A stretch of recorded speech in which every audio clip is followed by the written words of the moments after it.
Hey, everybody. Welcome. My next guest. Oh, I'm so excited to talk to you, Phillip. Got to see you in Dallas. Had a blast. Thanks for signing my issue 14 of Batman and Robin. You even time-stamped it with the clock, the ticking clock. This is awesome, man. But for anybody who doesn't know who this is, Phillip Kennedy Johnson, writer, creator extraordinaire. Man, you're doing kind of a lot right now, Phillip. You're doing Incredible Hulk. You're doing Batman and Robin. Big news just came out with Superman, a return back to that title. A lot going on, and I couldn't be happier for you. Dude, thanks, man. It's been a lot. I'm trying to stay busy, but it's going very well. Yeah. Well, you're kind of in this new stage of life, right? I think the last time we talked, you were just about to retire from the military, right? Yeah, man. I just retired. How many years? 20. 20 years, man. Well, congratulations. That's huge. Dude, thanks. I appreciate it. Yeah, absolutely. I miss my friends in the service, but I'm happy to be out and just getting back to having one job again. Yeah, exactly. Yeah. Well, I mean, you got to be pretty busy with 3 titles. I assume you've been working on all 3 of those for at least a few months, right? You're usually pretty ahead of Superman. Yeah. No, I've been I'm working on Incredible Hulk is coming out monthly, Batman and Robin's coming out monthly, and Adventures of Superman Book of L is about to hit. So we're like 6 issues deep into that already. That's crazy. And there's actually other stuff coming together too. So really? There's been a lot, but it's all great though, man. I'm so excited about all of it. I can't wait to talk to you about it. I love it. So when you hit that retirement button, man, and it starts to take place, I assume you're letting Marvel and DC go, hey, bring it to me, man. I'm ready to go. And do you have some like side projects you want to do of your own too at the same time? Yeah, actually, so Ricky Purdon, Ricky's a good friend, man. He's the talent guy at Marvel. Ricky's just the best, and he knew when I was he kind of had it like on his calendar, like when I was getting out, and he was all over it. So yeah, they're loading me up in Marvel. There's some really cool stuff coming up over there. Of course, Superman's been coming for a long time. We're super stoked to get that out. I've got to create our own book coming together. Nice. There's another create our own thing that I'm putting together. It's going to be incredible. There's yeah, I should shut up. I was just about to spoil something now. there's other books coming out I can't talk about yet, but it's going to be dope. I love it. One of the last times, I'm a big fan of Jeremy Adams, and I know you and Jeremy are pretty close as well. Do you think in the near future we might get something from both of you together, creator owned? Probably not the way that you're described that you think, but we talk a lot though, man. And there's actually some stuff that is coming up as part of Adventures of Superman Book of L that actually ties into stuff he's doing in Green Lantern right now. Oh, sweet. So, I mean, we probably as far as being a collaborator, man, Jeremy Adams is just so game to incorporate other people's stuff and what he's doing. Like when I was doing Green Lantern War Journal, I brought Ellie into the book, Ellie Stewart, John Stewart's little sister, who becomes the first sentient, independent hard-light construct. Yeah. Like this new life form, basically. And Jeremy was all over it. And he's, he and Morgan are using John and Ellie and Tharos and all the stuff that I planted in that book got used in Green Lantern Corps. Anytime anything you pitch him, he puts it right in the court, So it's great. He's really great in that way. He's so game to use other people's ideas and incorporate it into what he's doing. He's very much a team player, and I admire that very much. Yeah, no, absolutely. And I could tell you, man, when you see him, when he got on Aquaman, and he did that video where he went to Home Depot and built out the staff for Iron Man to show John exactly. I mean, that was like next level nerdum, which I think a lot of fans are like really geeking out about. But I can imagine these conversations between you and other collaborators or Jeremy's. He probably has a lot of ideas that he's throwing out constantly. Yeah, totally. No, Jeremy's really fun to work with, man. It's yeah. He's also a huge continuity nerd, which is fun because I'm kind of not that way. Like I mean, it matters, but you can't just completely ignore it. Yeah. But in my mind, I'm not so wrapped up in little questions like, well, like what month and day and time does this happen? How does it tie into the events of this other completely unrelated book? Some people are like that. Jeremy is completely that way. Jeremy's like, what time does this shit happen and what happens next? And I don't know, it's just really fun. It's fun to see him. It's fun to see how excited he gets about stuff like that. Because to me, man, like the continuity questions only matter for like a week, and after that, these books live on the shelf forever in trade paperbacks and hardcovers, and nobody's reading everything on the shelf in chronological order forever. For the most part, it's just like, I'm reading Green Lantern, I'm going to read this whole volume, and it doesn't matter so much. In fact, in the beginning of Book of L, there was a time we were working on it when they were like, okay, so, you know, Lois has to have superpowers in this moment. And I was like, get out of my face with that crap. Like this, I want this book to be evergreen. I want people to read this in 30 years. And if Lois got superpowers, I'm going, what the hell's happening? So, because, you know, for those who don't know, there's been some Superwoman stuff going on in the other Superman books. So I was like, yeah, don't do that. Right? Yeah. This has to live forever. It can't be tied into one moment in the continuity. Anyway, I digress. No, I love it. I love it. Did you think there's an opportunity where you might return to Green Lantern, particularly John Stewart? You know, with the HBO series coming out, it seems like James Gunn is going to be focusing on John Stewart within the Green Lantern mythos that he's creating on HBO. It'd be amazing to have a title go along with that. It's possible, man. I love that character. I really came to love John. Like when I first got approached about doing the John book, I think they asked me because of my military service, but I'd always grown up with Hal. I had books with John in them, but I always knew they're kind of old books, and I always kind of knew John as the architect. Many people know John now, like post animation stuff. Everyone kind of knows John as the former Marine who kind of has this drill sergeant-y way of talking. And to me, that was almost disrespectful. Like I always kind of felt like he was getting boiled down too far. Like John had a lot of complexity that I wasn't always seeing in stories. As the former service member, but also the son of a civil rights leader and the older brother to a young girl who had died, and the architect, of course, and this guy that kind of is not a chip on his shoulder, but he's a little more like fighty than some other characters. Like the thing where he takes off his mask. That to me, that's his defining moment. And the old issue where he takes off his mask and throws it down. It's like, I got nothing to hide. To me, that was like a really powerful moment because I mean, even Superman has Clark Kent. Like for a guy to say like, I am Green Lantern, John Stewart, and I'm not going to hide my face while I'm kicking ass.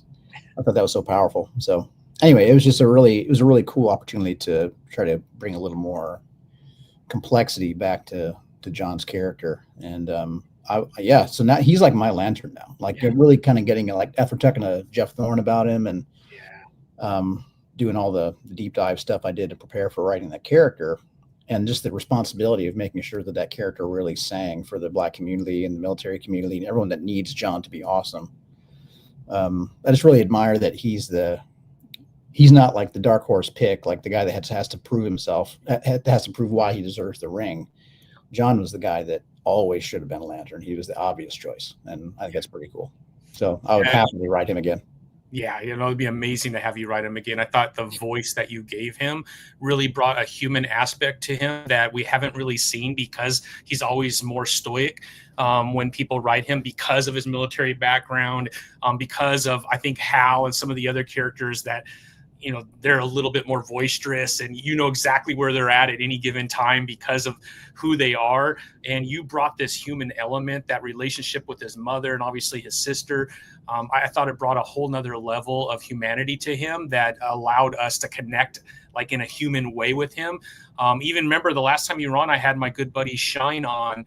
And he even mentioned not only does he love that run and it gave him a new love for the character John Stewart, but even like you had said, making sure that voice amongst the Black community came through. And even him as a young Black man was able to say, "Dude, you nailed it." And it was awesome. So congratulations on all fronts. And obviously having Thorne in your back pocket to be able to call probably helped too, because that's another amazing writer. Yeah, Jeffrey and I only spoke the one time, but he was really cool. Talked to me at great length about John, his love for John. And he talked a lot about John's how, if he was going to sum up John in one word, it's duty. It's like John has this sense of duty that just permeates everything about him. And that was such a big influence on my approach to the character. Like John feels torn between his duty to like the universe as a Green Lantern and then the duty to his mother who to him is the hero. Like to him, she's the one that should have gotten that ring, not him. Yeah. And she was out there kicking ass and putting on the line without a ring, without any kind of physical strength really, or any kind of advantage. She's going out on the street just to do what's right and say fuck you. You know, she didn't have anything to back it up as far as like physical power. You know, that's to him, she's just like the epitome of virtue and heroism and strength.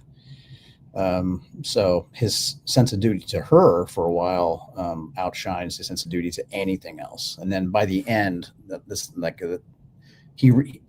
the end he realizes that his sense of duty can all be one thing. You know, like his sense of duty to her can also be the thing that saves the universe.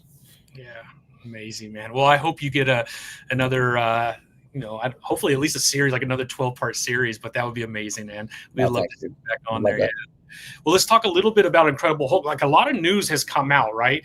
So we just talked, or we just heard about Infernal Hulk coming, I think after issue 30. Yeah.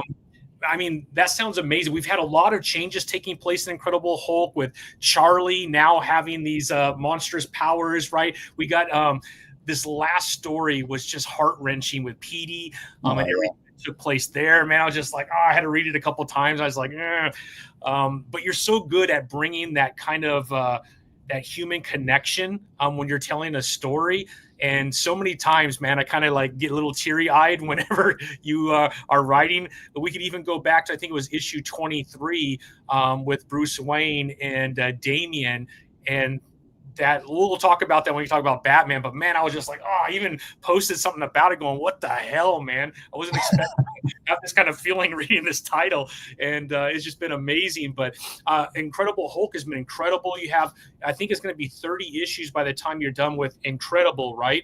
Are you moving to like an issue number 1? Have they released that yet? Or is it going to be issue 30? It's going to be, so Incredible Hulk number 30 sets up Infernal Hulk number 1, and then it's going forward as Infernal for a while. Yeah. So I shouldn't spoil how long it's going to be but there's like a fixed number of issues for every chapter remaining. Like there's no wiggle room for how long stuff's going to go. Gotcha. Yeah. So up till now, like what I really wanted to do with Incredible Hulk was so when I was growing up, my love of comics came from a relatively small pile of books. It's like a few stacks, like maybe that high, just comics just like sitting on top of each other in like a box. And my knowledge of Marvel stuff mostly came from this pile of Marvel team up comics. And it was like Spider-Man teamed up with whoever. So you'd see Spidey team up with Ghost Rider for a couple issues, or Doctor Strange. There was this one where I think it was like him and Doctor Strange for an issue, and then he became a werewolf or something. Then it was him and Clea the next issue or something. Yeah. But it was almost always Spidey and someone, at least in the books that I had. Yeah. And man, I didn't have a lot of consecutive issues of anything. Like most of my stuff was just ripped up old stuff out of some dude's garage. That Dad would come home with like a shopping bag, with books he probably got for $1 or like a milk crate or something. And it was just whatever was in there. And it kind of slowly became 3 piles. There was like the DC pile, the Marvel pile, which was mostly Marvel team up, and then like a kind of a cartoony pile, like pre-DuckTales stuff, like Uncle Scrooge or Beagle Boys and those kind of things. Yeah, that's awesome.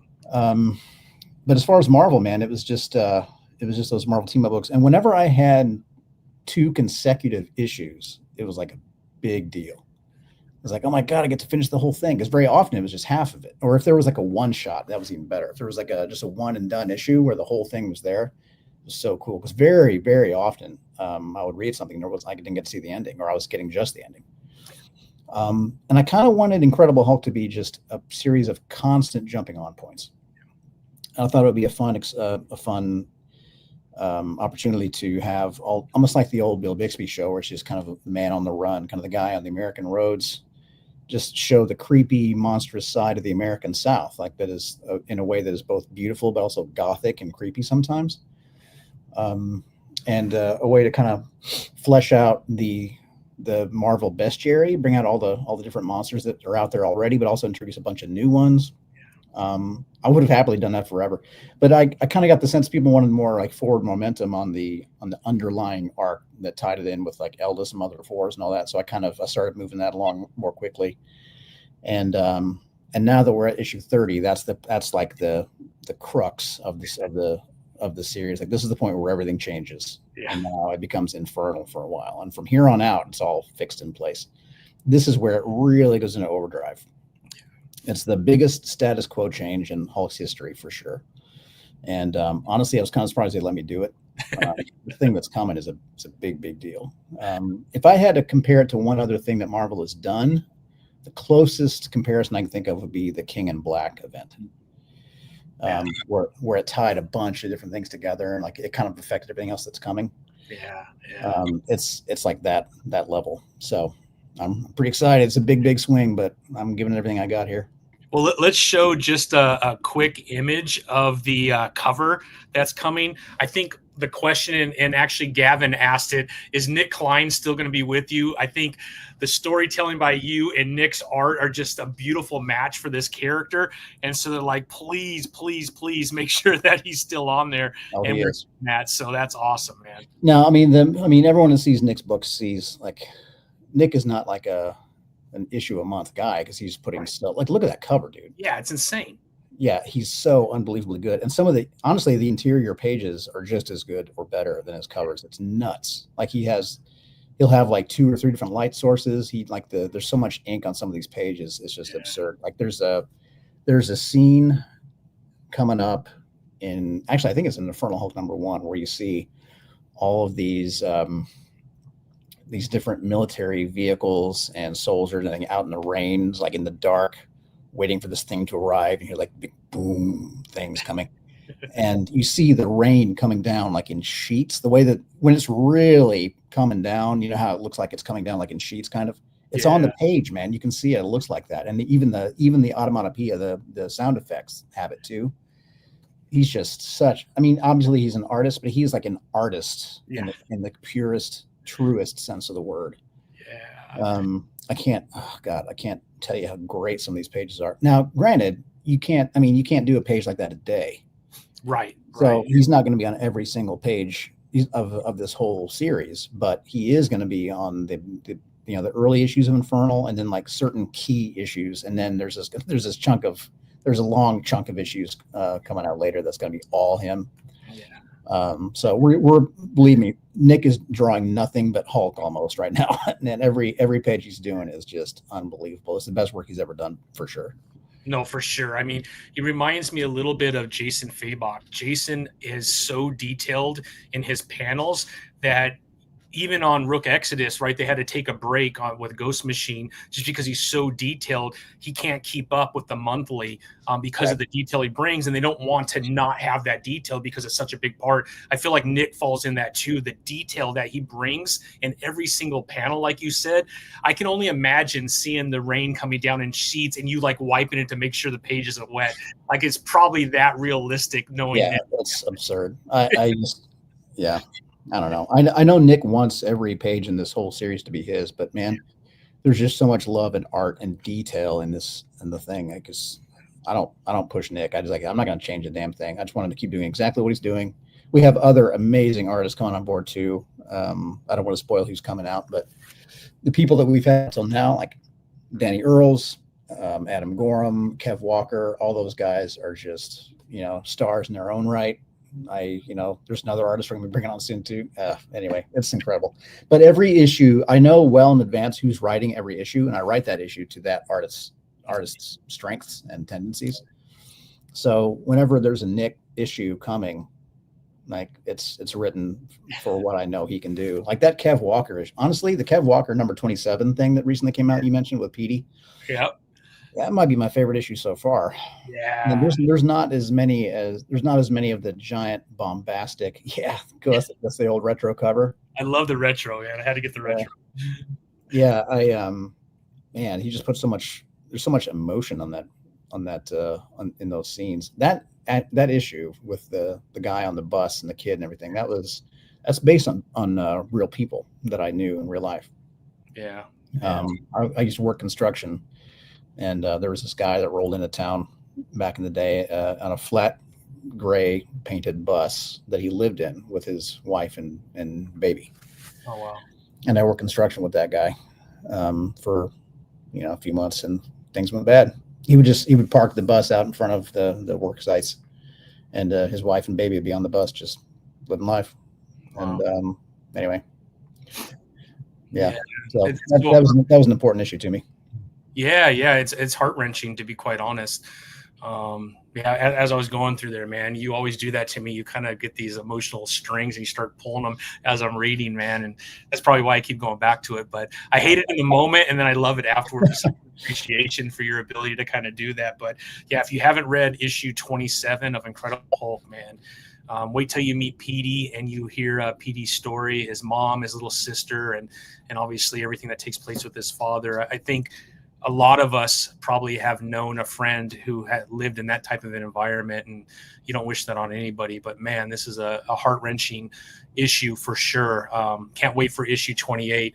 A little more on Nick, man. Just when Banner becomes Hulk, that process, I've never seen it so detailed and so gross. You can almost feel the pain that he's going through as he is becoming Hulk. It is absolutely insane. I know. That was one of the foundational elements. When I first came onto the book, one of the questions I've kind of asked myself is like, so when you see Banner kind of turning into Hulk over the years and various other comics, like sometimes he just kind of swells up big and green, he just kind of grows. And that's cool and all, but like I was when they asked me to do the book, I was like, man, what if we went harder with the horror, even harder than Al and Joe did in Immortal? Like I kind of want to see, like I want to see Banner, I want to see Hulk growing from the inside out, and then when he turns back into Banner later, he collapses from the outside in, and like everything's just, I mean, surely that would be the most painful, horrible thing. Like I want to see that on the page, and I described some of these scenes in vicious detail, and gave it to Nick, and boy, did he ever get the assignment, man. He just took everything I gave him and just ran with it, and it was God. So I kind of swore to myself, like every time Nick is on this book, especially, but really any time, whenever there's transformation, that gets 2 pages. I want a proper spread of somebody transforming, and I want to just feel the bones breaking and the teeth exploding out of my mouth with like larger teeth pushing them out, and the skull plates coming apart with brains busting out and then fusing again over the top, and just the awfulness. I just want to show what he goes through every time, you know. I think that's exactly how it would be too. I think maybe because of the time frame when Hulk was created, they couldn't. I gotta believe that they were thinking, man, this would probably look a lot worse if this really took place, right? From just a human experience standpoint, it's got to be extremely painful, and that definitely comes through, man. Yeah, thanks. Yeah, well, congratulations on the next arc that is coming from Hulk, man, Infernal Hulk. It's November 26th. So get ready for that. I think it's going to be amazing. We're getting a crazier, more powerful Hulk, and I think it's going to blow people's mind away just from some of the images that have been released by Marvel up to this point. It just looks fantastic. So I cannot wait for that next arc, man. Thanks, brother. Honestly, I'm so excited for it, man. It's such a swing, and everything I've learned on the series up till now about what fans want, but also what I want from it, everything that Nick is best at, things that really bring the best out in him, but also the other artists we're working with. God, it's just the stuff that's coming is so exciting. So if any retailers are out there listening too, if there's anything I can do to help you push this book and get it in people's hands, I'd love to do it. So I just really want people to jump on board. Yeah, I think they're going to jump on board for sure. All right, let's get over to Batman and Robin, issue 24. We just ended an arc. It has been absolutely crazy up to this point. Memento, we now know who Memento is. Yeah. We have some finality to it. I won't spoil it because the issue just came out, but wait, it's not going to be who you think it is. It's amazing. But let's talk a little bit about issue 23, because man, I was so touched by that issue. Obviously, Damian trying to find out who he is, and he's struggling with that. As Robin, he's struggling with kind of, I think, finding out what his place is in this relationship with Batman being who Batman is, right? Like, how do I fit into this, and how do I have my own voice in this relationship? Their father and son at the same time. So there's this back and forth, and just like, I think very relatable as you're growing up and your father not really understanding what you're going through, and maybe you can't articulate it. So there's a little bit of that going on. But then it hits ahead. And Damien's just like, I'm done, right? And I think Batman's trying to get advice from different people on how to handle the situation. He's almost lost completely, and you see that vulnerability in Batman for someone who's usually always in control. In this situation, he has zero control, and even though he's trying to control it, he's actually making it worse by that, and is pushing Damien away, and he's just not hearing what Damien has to say. And Damien's finding out a lot of things about his history too, about his grandfather and who he represented. And there's something attractive about that as well. And so it just, all these things kind of come to a head, and Damien's gone. Something really bad takes place, and Batman is at a loss. He's willing to give up anything and everything to save his son. And that moment when they embrace in issue 23, I was just like, just knowing you as a father, I think only a father could write that issue of a son. I don't think anybody else could write it with that kind of emotion. It just came through, Phillip, and it's probably my favorite issue out of all of them, just because that relationship was mended in such an amazing way, and I felt every single part of that, man. Dude, thanks so much, man. I'm so glad that you got it. It sounds like you got it, and I getting to write this story, like Batman and Superman were kind of my pinnacle heroes growing up, and getting to write them both is such a gift. But getting to write them both as dads too is amazing. Like, getting to write Superman is like the ideal father that I aspire to be, and then writing Batman is a guy that has kind of some of the same failings that I have, and like things I got to work through. Kind of. Now it's different, but having to. Sometimes I kind of think about what it would be like what would it take to be Batman, to be somebody who's just a guy, but through sheer force of will and discipline and intelligence and planning and pre-planning and pre-planning, puts himself on the same level as like gods and wins. His superpower is that he wins, always. Like, what would it take to do that? Just to account for every contingency, to not waste a single calorie or muscle twitch or millisecond. It's like, just to invest everything just as you should to win every time. What would it take to be that kind of person? And what would it be like to be that person's kid? Like, so, we already worry about disappointing our dads or our guardians, whatever. What if your dad's literally Batman? Yeah. Like, what must it be like to grow up in a house like that? Like, now that there's not even Alfred there as a buffer this is the guy that takes care of you. And I have some of those intense qualities, hopefully not like you're seeing on the page, but I've got my list of stuff I have to do every day. My son has his own list. We kind of go through our stuff. I try not to be too Batman-esque about it, but seeing somebody as remarkable as Damien, who's got such unbelievable skill and talent and intelligence, and just so capable, but also so busted in certain ways, not really knowing how to, like, trying to be a son, but not knowing how really, or what this even is supposed to look like. And Batman doesn't either, and seeing them both kind of bumble around and try to figure out how to be a family. They don't really kind of know how yet. That whole relationship is just so fascinating to me, and getting to write that has been, man. I'm always very limited by the number of pages I get. I was like, man, there's all these other scenes I would love to add in there. It's like, there's just not space for everything that I want to do, But God, it's been amazing to get to do it, and to show how they interact, that show what their lifestyle is like when they're training together. They're like running across rooftops with weighted vests and like speaking in Serbian with certain accents. Like, they're always practicing something, that they can't just chill and talk. Yeah. And seeing Damien being amazing, but also having the same kind of feelings that teenagers have at that age, like kind of cutting their teeth on their dad a little bit. Man, it's fun. just such a rewarding book, and getting to show them both at similar ages because of the nature of this mystery, kind of working on the same mystery cross generations and everything. It was just, this is exactly the story I wanted to tell, even if it was just the main Batman book.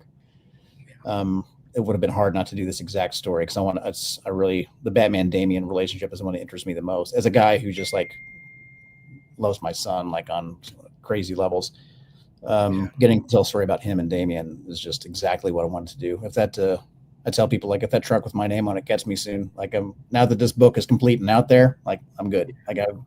This is the Batman story I wanted to tell. Yeah, well, it was absolutely incredible. We really saw a lot of growth in Damian that we haven't seen up to this point either in any other title, which I absolutely love too, because he's very hard as well, right? So Batman's hardened in kind of his own way because of how strict he is in his lifestyle and all the responsibility that he has. That's produced the same kind of qualities in Damian, obviously with his grandfather and everything else. That brings in a whole other element. And then all of a sudden we got to see this human side from both of them, which I thought was absolutely fabulous, man. It's incredible. I will tell you, I'm just talking to different folks, man. Lutrick, Catherine Lautrec. Yeah, Lutrick. That is a fan favorite, man. I hope we get more of her. She is phenomenal. I thought she was such a good, I don't even want to call her a wedge between Damian and Batman in a positive way.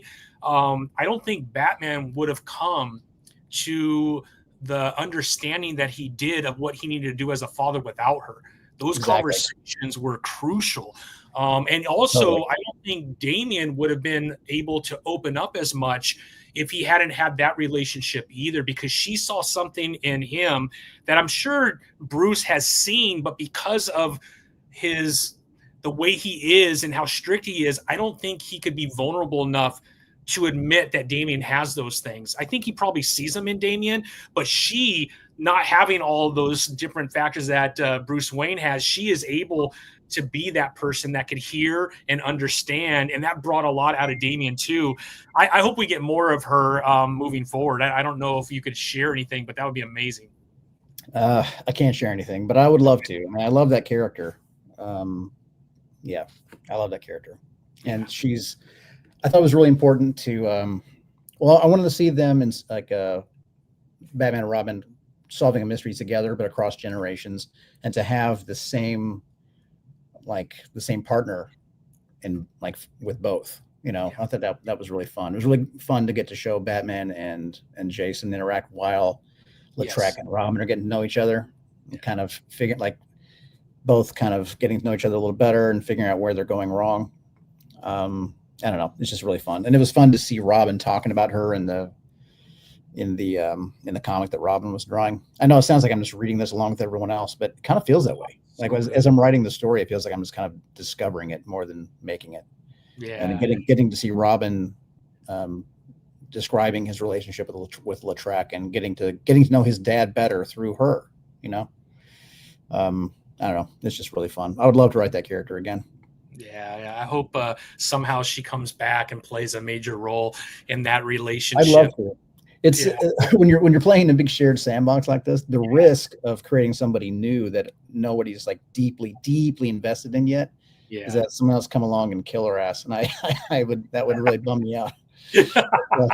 Like if I try to build her up into being this awesome person, then they're like, who do we kill that kind of matters, but not so much that we lose money?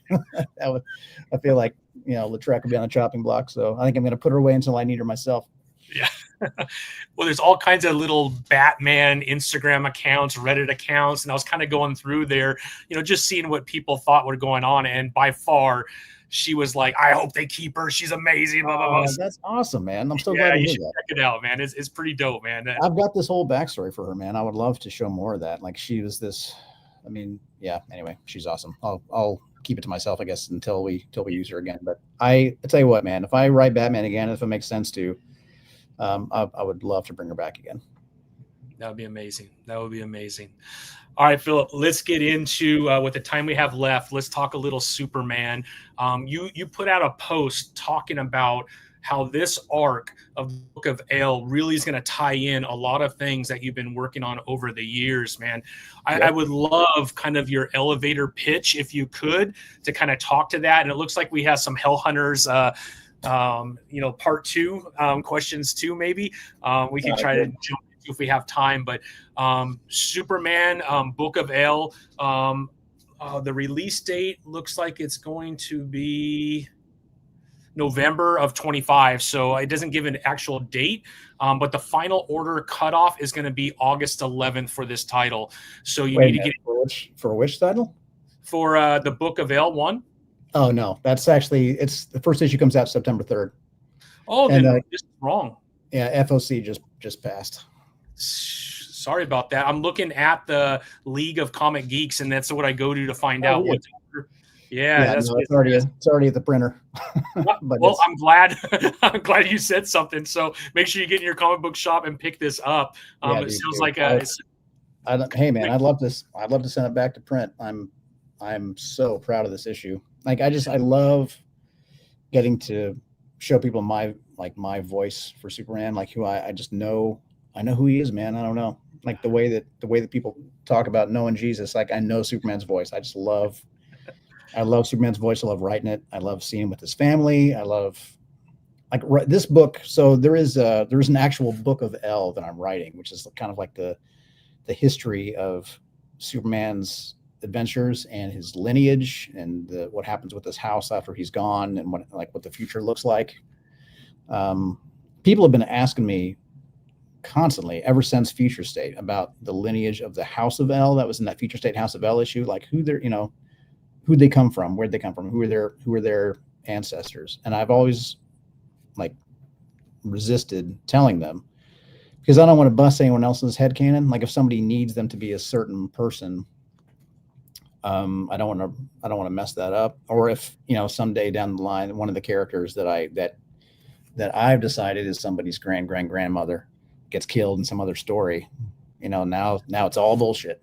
I don't want to mess that up either, but man, people just really, really want to know. And so I kind of found a way to, using like different timelines and all that comic book fuckery.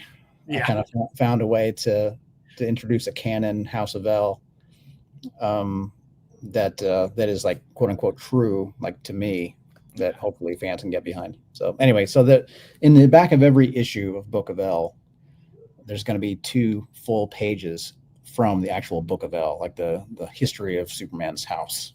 Incredible. In the back, like there are excerpts from it in the interiors as well. Like you'll see little bits being read aloud. But then at the very end of each issue, you'll get big chunks of it too. So you get to see what happens on Earth without Superman, and just get to see this history of the DC universe and this timeline kind of play out. Nice. Yeah, anyway, but yeah, man, I want people to be able to read all my Superman stuff someday, just end to end, and feel like it is this gigantic, like cohesive story that like in which every thread is tied off and concluded, So all the stuff from Future State, all the stuff from my Action Comics run, from War World, stuff about Thal La, the stuff about even stuff about Ellie Stewart and the Lightborn and John Stewart's legacy for the DC universe, where Pyros the Red came from, like all that stuff gets dealt with in this story. So it's kind of, again, I'm just thinking forward to when that truck gets me. I'm like, make sure it's done, get it done first. I'm just trying to get it all done first. Yeah, let's not jump in front of any trucks. We don't want that to happen. Well, let's take a look. I just want to show some of these covers that are coming because they look freaking awesome, man.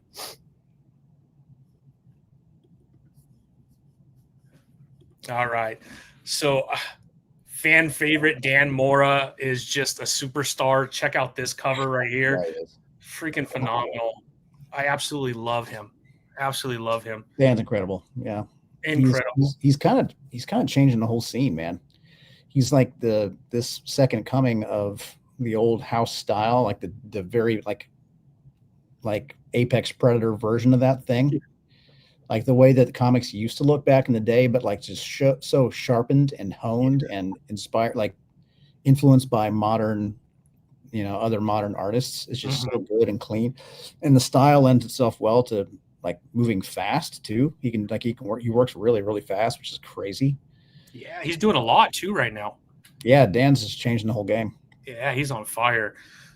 So there's this book right here, this title right here. Let's see some of the other ones. There's some other ones just below it. There you go. Here.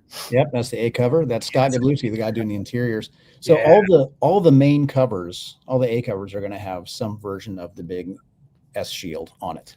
Nice. We're going to see the different sigil of the different iterations of Superman, and sometimes of his enemies. But there's always going to be some version of the S shield or an equivalent symbol on the covers. I love that. I can't wait to have them all across like my wall, just so you can see all the different versions. But you heard that here, man. I'd love that. Maybe not connecting covers, but kind of connecting covers without trying to be, right, where you just have all the S's across. Man, that's dope. Right. There's that cover right there. Here's this one right here. This is Riccardo Federici. Yep. Awesome. He did a lot of the interiors for Action Comics and the War World Saga. He also did all the interiors for my Fellspire Chronicles that I wrote. Nice, yeah. Ricardo's unbelievable. Yeah, insane. It has I don't know how to explain his art, man. It looks like it's almost painted, right? It is painted. That's a physical painting. Oh, that's a physical painting? Yeah. Well, that makes sense. I'm like, man, he doesn't even ink anything, man. He just did when he's doing. So when he's doing interiors, he just does pencils. His pencils are so fucking clean that they don't even ink him. They go straight to colors. That's crazy. And honestly, he adds so much texture and shading and everything in his pencils. He's kind of hard to color. Yeah. He kind of becomes this riddle for colorists to solve, which is funny. But when he's doing covers like this, he just pencils it and he paints it. That's a physical painting. Insane, man. That cover is amazing. Amazing. Got this one right here. This one is Raza. I pronounced that right, I hope. If not, I apologize. I think it is. That one looks amazing too. Now, I'm not familiar with Raza's work. I don't think I am. Honestly, me neither. When I saw it, I thought that was Bjorn Barron's. Like it seems similar to a lot of stuff that Bjorn has done for me. Yeah. But Bjorn is incredible. Yeah, Bjorn has a style very much like this. Like Bjorn does like 3D models of his stuff when he's drawing. Oh wow! It kind of gives it this really like cool sense of mass. Yeah. Well, that looks just absolutely incredible. Yeah. All that energy from the sun, maybe. I know. I love it.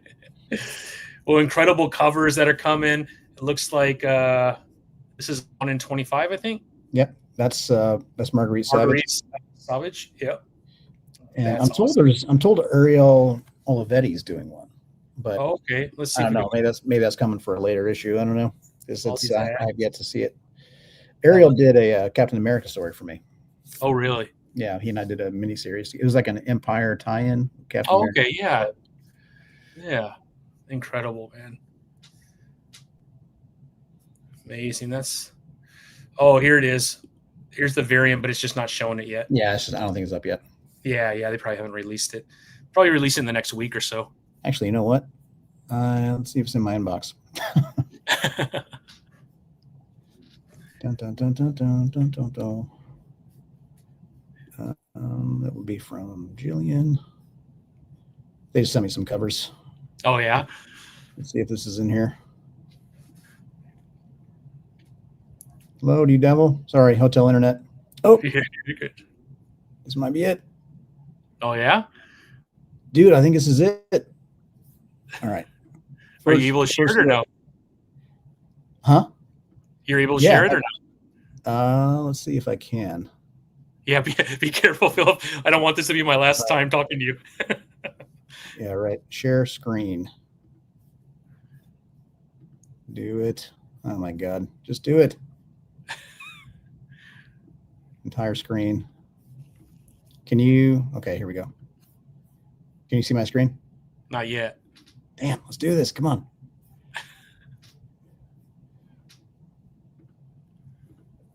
Sorry, man. You're good. You're good, Philip. Entire screen. Share. All right, hold on. It's not doing it. All right, whatever. Sorry, I'll. Sorry, another time, I guess. Yeah, no good. All good, all good, my friend, all good. But super exciting stuff, man. To have you back on Superman, I think a lot of people are super excited to see this next era. It almost feels like what Mark Waid is doing with the history of DC. You're kind of doing with the history of Elvin, right? Yeah, no, it is very much like that. Yeah. I don't want to spoil too much, but there is basically there's this whole timeline that I'm introducing based on the events of the first issue. So if, as you remember, there was this Superman had an ally on Warworld, Krill Ux, who ended up being less of an ally, and this story is kind of like it's kind of a parallel. So it's a story about Superman's relationship with him, kind of like it's about he's the big bad, but he's also kind of the mission. Like Superman, the thing about Superman is that he so in my own life, in my circles, and in my life as I perceive it, there are people that I consider to be like bad people. People that are I feel like we're in a time of actual supervillains right now. Superman understands that there are no bad guys, and that he believes in all of us, like I tried to make that clear in my Superman run, when even like when Metallo is like cosmic horror Metallo that has become this crazy awful thing, and he's come to kill his children. Superman like extends his bioelectric aura and becomes this gigantic thing and blasts him into the ground and just tears him apart.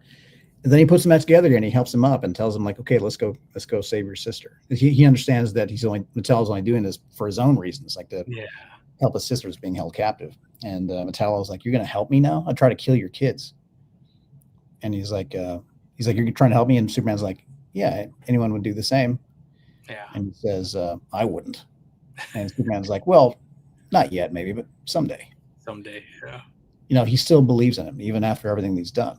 And that's who Superman is. So this is kind of about that. It's about his mission to kind of save his friend, even though he's like literally tearing the universe apart for his own selfish reasons. Superman believes in him, So that's what sets Superman apart from all the other. If it's just a story about big, powerful people, like, blasting each other in space, like just smashing toys together in a bathtub, anyone on the shelf can do that stuff. Exactly. Yeah. Superman is the one that cares about his opponents, that believes in them, that believes they're going to change, and he's trying to help them be better. He's the one that blasts the Uber tank and then like lifts the car up, the car that's falling off the bridge, puts it back on the bridge, and then tugs on the kid's seatbelt in the back seat and checks on them and makes sure that they feel like the hero. So that's kind of what sets them apart. All right, tell me if you can see this. Okay, it's ready. You ready? There it is. Woo! That looks incredible. That looks freaking amazing, man. Pretty cool. That is dope. Ariel Olivetti. Killed it, man. Killed it. Yeah, dude. That's dope. That was my first time seeing this. That's cool. I'm glad it worked out. That is awesome, man. Yeah, Ariel's great, man. Yeah, it's insane, man. So people are just like, their talent level is just. I wish I could draw like that, man. I've always tried. I love it. Just not my thing, man. No, it's a really amazing time in comics right now. Yeah, I just can't believe the amazing people doing this stuff, and it's just an honor to be among them. Yeah, I will say, I love all comics. I'm a comic guy, so obviously I can't read everything. I've always been a little bit more of a DC guy than a Marvel guy, but I love Marvel. I personally think this is probably from just the amount of titles that I've connected to, and again, this is just personal. I feel like it's probably one of the best times of DC for me as a fan that I've had in many, many years. I mean, title after title, what Dan Waters is doing with Nightwing and Dark Patterns, and you got Tom King on Batman. It's just Joshua Williamson is killing it on Superman and everything that he's building there. Like, it's just title after title after title. Even some of like the 6-part series with Al Letton's Mr. Terrific kind of reintroducing how he became Mr. Terrific and then building upon that. Like all of this has just been awesome. And then on the James Gunn side, you got Superman, which has been a lot of fun. It's out on, like, if it's on streaming now, if you missed it in the theaters, you can watch it now on streaming. Oh my God, is it really already? It just landed. And I think That's a lot amazing. of people are like, wow, that's pretty quick. But I guess there's some things that are going to happen in Peacemaker season 2 that they want to make sure people see Superman. There's going to be a little bit of a connection there. So they want to get it out there, make it available. Yeah. But that's incredible. So just from a comic book, from movies, obviously the animation DC has always owned. And then the other thing, and I hope some of your Superman stuff becomes one of these DC compacts. But even though I probably have the single floppies, I'm like picking these things up. I got almost all of them, and I throw one in my backpack. And I take them everywhere with me, just in case. Yeah, because I travel. I hear those are selling well. I admit, I'm just an old guy. I always prefer the bigger ones. Like, tell me, like, no shit. Tell me about it. Like, why you like these? Just because the size of it. You can put it in your backpack. So when I travel, I have to fly a lot for work. It's just easier to carry them around. Just easier to carry around. You're getting the entire arc too. So, to bring a bunch of floppies on a plane, sometimes you don't have enough. Of course. This is just perfect, right? So like if I'm at home, obviously I prefer a floppy just to sit down on the couch and read through it. Yeah, but sure. I probably have 5, 10, 15, maybe 13 of them. And I think about 15 or 16 have come out so far. Okay. Jimmy Palmiotti and Amanda Connors. Harley Quinn is about to hit, man, which is one of my favorite runs of Harley Quinn. Like, there's a lot of really cool stuff, Philip, and these are just perfect. And for kids too that are into like manga, like this is what they're reading, man. This is the size they're reading. So that makes a lot of sense. No, I hear it's been a big win.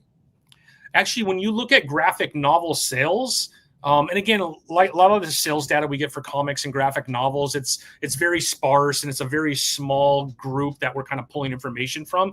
But DC owns like 5 of the top 10 spots with these compacts. Like, it's killing it right now. I went to my comic shop; he can't even keep them in stock. Just people, it's incredible. For $10, Honestly, man, $9.99. Dude, oh wow, really? Yeah, they're all $9.99. I think Watchmen was the only one that was $11.99, which, I mean, it's just a bigger, thicker book. Yeah. But I was going to say, if they do War World Saga like that, it's going to be a big fatty. Oh, yeah. They would have to do it like in 2 parts, probably, maybe 3. But they could do it. They could do it. Yeah, that's cool, man. Well, yeah, that's great. I'm glad they're making the most of that. So as a DC fan, if you're not reading all these we haven't even talked about Absolute just in the last few minutes. You probably can't say anything, but man, you want an Absolute book with your ability to world build.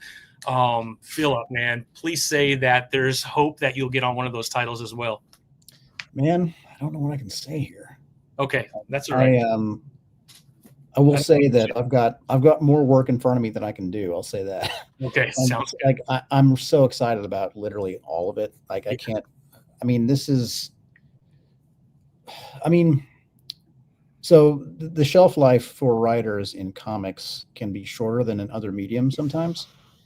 And I know that I don't want to count on always having all the opportunities that I have right now. Yeah. Like, I may not still get to do this when I'm 70, but right now I've got more work than I can do, man. And I'm so excited about all of it. I don't want to waste a single opportunity. I'm taking everything I can possibly get done. I'm pulling all-nighters constantly trying to get everything done. So I saw there was a question in there about Hellhunters Volume 2. Yeah. I'll tell you this. Gavin's like, "Are we getting more?" This is not a spoiler, because this is my personal solemn vow to you. I will get more Hellhunters done. Nice. Because Hellhunters is like a passion project. So fun. I fucking hate Nazis. I got this Nazi hang up. And now sadly that's a thing again. Yeah. So I will happily do more Hellhunters. There's more of that coming for sure. And now I say for sure because I'm going to get it done, but it's not greenlit yet. But we're going to do more. I've always kind of conceptualized Hellhunters as a series of miniseries, basically. So instead of like the endless series that just never ends, like a TV show that never ends, just endless TV. I want it to be like a movie, and then there's a sequel, and then there's another sequel. I want it to be like a series of tight adventures. So the first one's done. and now I'm working on another one. I'm gonna get it made. Dude, thanks, man. That's a super kind comment. Yeah, I'm so proud of that book. The next one's gonna be even cooler. I'm so excited about it. I'm trying to find ways to tie it in with existing continuity. Like there's that time when Cap and Bucky are on that rocket and they go, and then Cap supposedly dies and all that. So I can't like undo any of that stuff. So I'm trying to figure out how to tie it all in with things that we know to be true in Marvel canon 616. But man, it's fun. I love that book. So yes, hard yes on Hellhunters. Infernal Hulk is going to be so fucking dope. I can't wait for you to see it. Let's see. I'm going to be doing at least one more arc of Batman and Robin that I'm super excited about. We're going to get this Book of L thing. This is going to be the perfect like capstone to all my Superman work. Yeah. It's going to be the end of my second omnibus. So the first omnibus just came out. Yes. There's going to be a second one just as fat. And this one, the Book of L is going to be the capstone to that whole second omnibus. And there's going to be so much back matter. It's going to be incredible. I can't wait for you to see it. What else can I tell you about? There's going to be at least 2 more creator-owned stories in the next 2 years, if not 3. What else can I tell you? I've got a horror anthology coming for the big 2. Nice. That's kind of a spoiler, but I didn't say who it's with or what it is exactly, so I'm just gonna leave it there. But it's gonna be dope as hell. It's kind of like my love letter to the old creepy, eerie Warren Publishing kind of books, like Tales from the Crypt, that kind of thing. Love it. God, what else can I tell you about? I mean, people know that I love to world build, and like often when they reach out to me, that's what they want. So you're gonna see more of that. Don't worry. Yeah, I think that's why Absolute is so intriguing with you, because you're freaking amazing at it, man. What about like Comic-Con? Know that you've been quite a busy with Comic-Cons. Any big ones that you want? Are you gonna be at New York? I am. Yeah. So let's see my calendar for the rest of the year. I've done my so I do cons with a company called Scott's Collectibles. They handle me. They handle like James Tynan, Ram V, Chris Condon, a ton of artists. They're primarily with artists, but those are the writers that, and Garrett Gunn also. I'm trying to think what other writers are with them. But yeah, they handle our conventions, and they've been waiting very patiently for me to retire from the Army. And I just did this year, so I was like, all right, I'm out. Load me up. And they did, man. I'm doing a lot of shows this year. So the ones I have left, I'm doing a little one-day convention called Plastic City Comic-Con up in the Boston area this weekend. Let's see. I'm doing New York. I'm doing Baltimore. God, what else? I'm doing MCM in London in October and Singapore in December. And I think those are the ones I've got left. Oh, there's a smaller one in Catonsville, Maryland I'm doing as well. It's close to me. Okay. I think that's it. Plus a bunch of signings when Book of L and Infernal Hulk come out. So nice. Yeah, man, staying busy. I love it. I love it, Phil. I couldn't be happier for you, man. You're one of the best, I think, writers, at least in my book. For me, I absolutely love everything that you do, and thanks, congratulations on all your success. Well deserved, and I cannot wait to get you back on Superman and to find out all the stuff that's going to happen in the Book of L coming this September. So it's coming quick, man. Yeah, we got September 3rd. Yep, September 3rd. So I can't say how much I appreciate you for coming back again, Philip. I want to be really respectful. Hour on the dot almost, man. Thanks, dude. For hanging out with me. And I hope we could do this again once Book of L comes out after a couple of issues, and we could dig in maybe a little bit. No, I love that. Well, Philip, thank you so much, man. I really appreciate you, and I hope you have an amazing week. Thanks, brother. You too. All right. Thank you. Yeah, talk soon.